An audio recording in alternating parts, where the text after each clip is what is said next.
phone is no longer just a communication device. It is now a gateway to an expanding digital ecosystem that merges finance, identity, surveillance, and behaviour management. With the growth of digital identity systems, central bank digital currencies, stable coins, and environmental or social scoring mechanisms, the smartphone is becoming an instrument of compliance.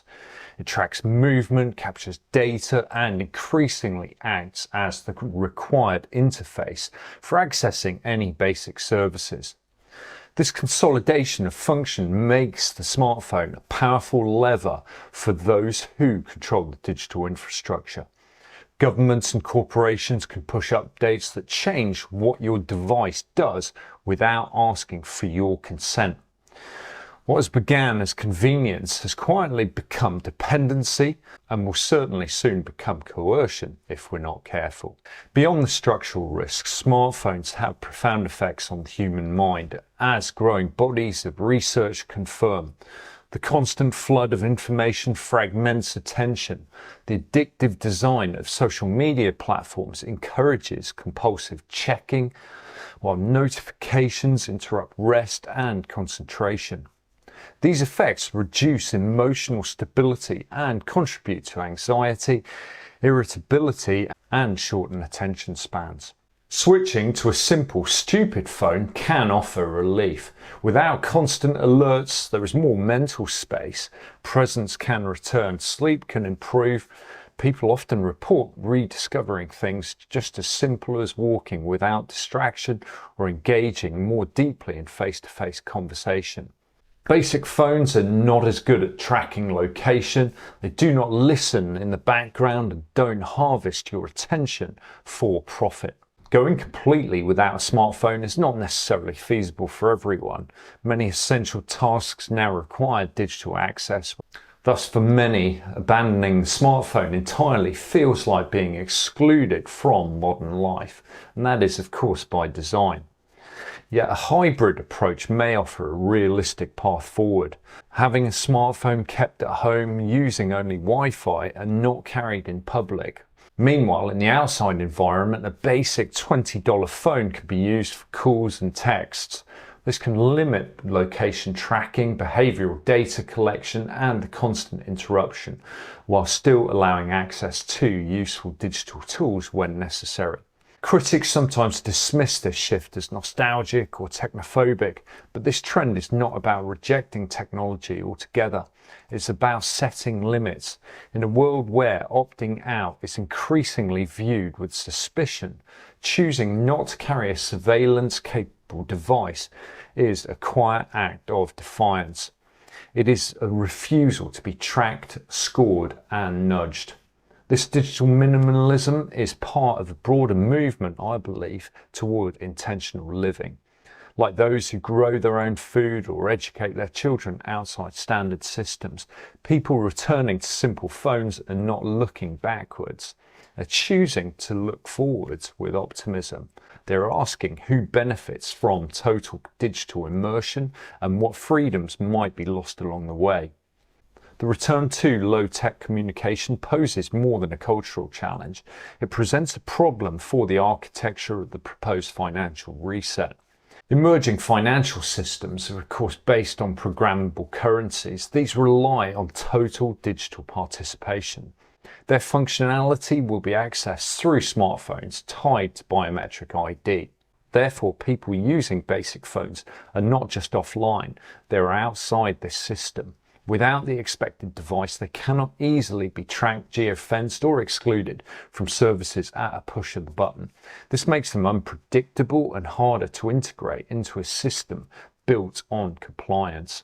Even the hybrid model of smartphone at home disrupts this seamless surveillance loop that policy designers and private platforms increasingly rely on. The more people who refuse to live entirely through a pocket device, the more fragile these systems actually become. The financial reset depends on behavioural data, device authentication, and centralised control of access. Those who opt out or reduce their participation within this system reduce the reach of these tools, They delay adoption and create space for alternatives, whether that means local exchange, cash use, or even decentralized technologies not tied to identity-based platforms. Yet, of course, this strategy comes with real constraints. Using a basic phone can make navigation, instant messaging, and digital transactions less accessible. In emergencies, the absence of location-based services or real-time updates can be a disadvantage. Social exclusion is also a possibility, especially where others rely on app-based coordination or QR code access. These challenges should be understood clearly rather than dismissed. Yet the more serious limitation may lie beyond the device. The world around it is moving rapidly towards full digital compliance. Services are increasingly designed with the assumption that users are constantly connected and verified through their smartphones. As these systems become more widespread, those outside this infrastructure risk gradually being excluded from banking, healthcare, travel, and even legal recognition. In this context, the basic phone is no longer just a tool for communication. It represents a refusal to submit fully to a meta state that makes access to society conditional on biometric tracking, algorithmic approval, and data transparency. The smartphone, always present, becomes the primary entry point into this control grid. So those who do not comply may not be punished explicitly, but they can be quietly excluded.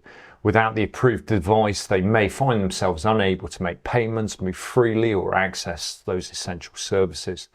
The system does not need to criminalize resistance. It can render dissenters irrelevant and invisible. The challenge then is not only the inconvenience of a basic phone, but the cost of standing outside a rapidly closing circle. The real question is no longer about difficulty, but necessity. Returning to a basic phone is not a perfect solution, but it is a meaningful one. It reduces exposure to surveillance and algorithmic manipulation, and it creates space to reclaim personal autonomy.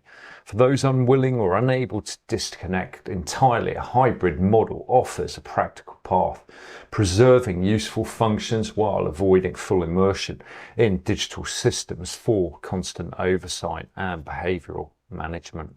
The emerging digital infrastructure is built on the assumption of full participation, so choosing not to participate slows its expansion.